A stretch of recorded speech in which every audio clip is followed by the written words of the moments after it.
Welcome to the official Seagard Associates podcast. The foregoing content has been provided for informational purposes only and doesn't constitute investment advice. You should not use the information provided in this podcast as the foundation of any investment. Please consult with your investment professional.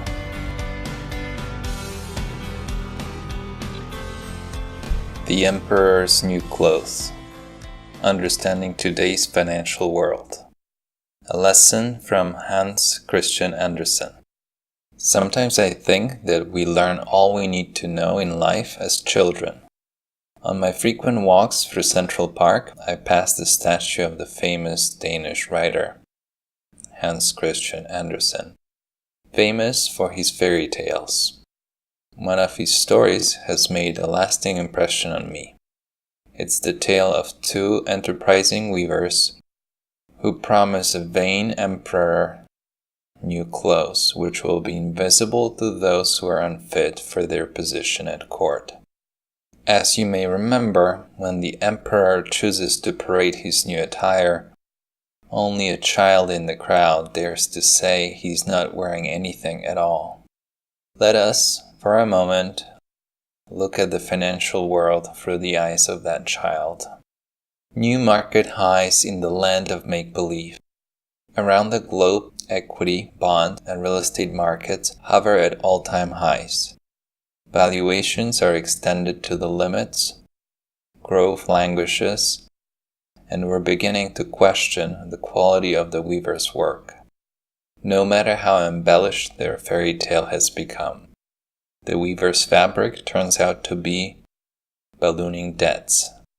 The threads are zero interest rates, and it's all beautifully colored with relentless money printing. Free market and its invisible hand versus state interventionism and its firm, visible grip. We recognize the free market's ability to establish prices for goods, services, and assets through the natural forces of supply and demand. However, we also acknowledge the power and the extent of market manipulation through massive state interventionism, which passes today as counter-cyclical pro-growth policies. Increasingly, we worry that this may be a failing strategy inspired by John Maynard Keynes' faith that the state apparatus and its ruling elite will always save the day. Laws of economics, a quick refresher. Most of us got our grounding in economics sometime after we heard fairy tales like The Emperor's New Clothes. No matter when you took Economics 101, the three basic precepts are the same. In order to invest or consume, we're always spending our or other people's savings, and we must repay those funds. Thus, there is a limit to what we can afford. When countries have a trade imbalance, the country with a surplus accumulates the currency, and the country with a deficit eventually runs out of money. Then, the exchange rate gets adjusted, and the trade is rebalanced. Eventually, you can't buy what you can afford, can you? Eventually, you can't buy what you can't afford, can you? If a government wants to borrow more money, the formula is simple. The more it borrows, the higher the rate it has to pay. Eventually, it has to stop borrowing because it can't afford to keep up payments. You can see how there is a series of natural checks in the system. Where are the limits in our brave new world? Over the years, these fundamental laws have been suspended. The situation resembles that of a builder constructing an ever higher dam with ever weaker material. "Look, I stopped the river for good," he declares. We're smarter than that, aren't we? One factor that contributes to our illusions is the effect of fractional reserve banking, which permits creating more credit out of the same amount of deposits. It helps us enjoy economic booms, but also brings us regular busts when the credit shrinks.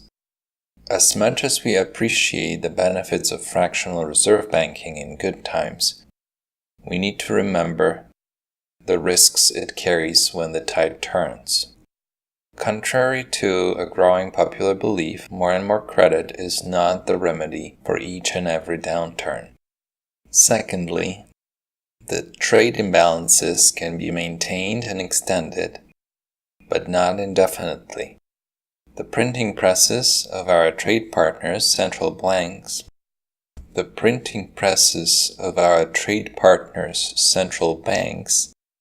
play a key role. Their newly printed money buys our currency, which they use to buy our public debt, which we provide with ongoing, never-ending budget deficits.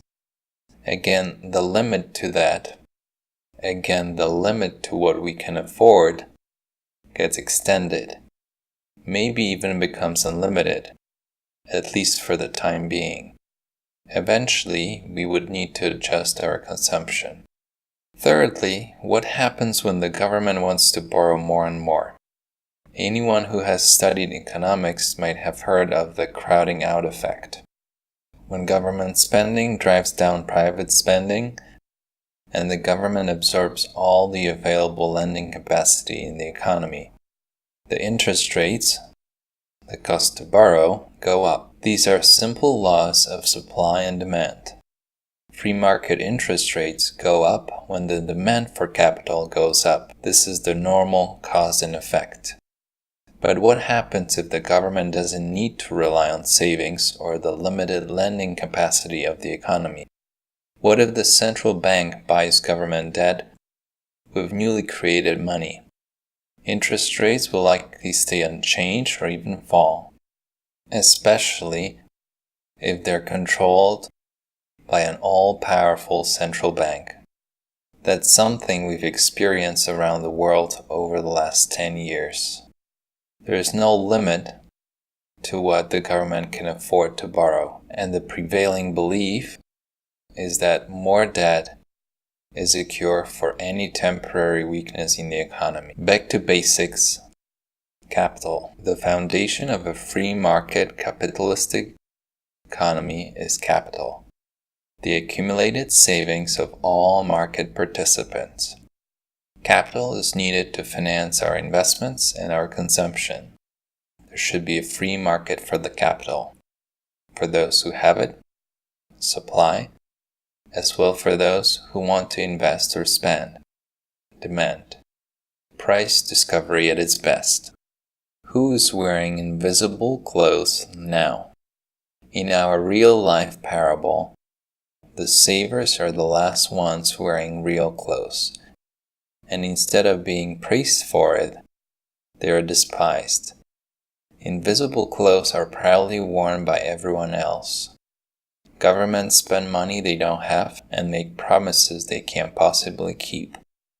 Corporations borrow to buy businesses, pay dividends, and repurchase shares, which they can't really afford. Consumers drive cars, wear suits, and live in homes, none of which are really theirs.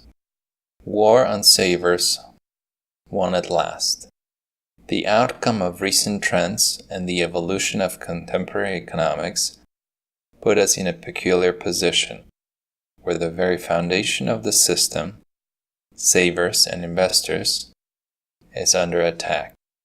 The artificial zero-rate environment established by central banks, pumping an unprecedented supply of money into the system, has made savers and investors' capital almost irrelevant. Legitimately earned, ready-to-invest capital is commingled with legally counterfeited, freshly printed money. Thus, the praise of spending beyond one's means and seeing credit as an ultimate remedy puts rational, responsible savers in an unfavorable position. Finally, we see emerging support for eliminating cash. to improve the effectiveness of monetary policy. That's the same policy which has brought us real and increasingly often nominal negative interest rates, which is yet another assault on savers. As a result, savers are enticed to spend and borrow rather than invest. This recent phenomenon brings not-so-fond memories of some questionable ideas of the past. Karl Marx shared his disapproval of savers, calling them hoarders, and John Maynard Keynes argued for euthanasia of a rentier, expressing his dislike for thrift and farsightedness. Lastly, Ben Bernanke not long ago blamed alleged savings glut for economic trouble and challenges facing monetary policy. New peaks of experimental economics. As a civilization with at least 5,000 years of experience with money, finance, and credit, we have never before reached the current levels of financial fantasy. That brings us back to the vision of an unclothed emperor parading before his subjects,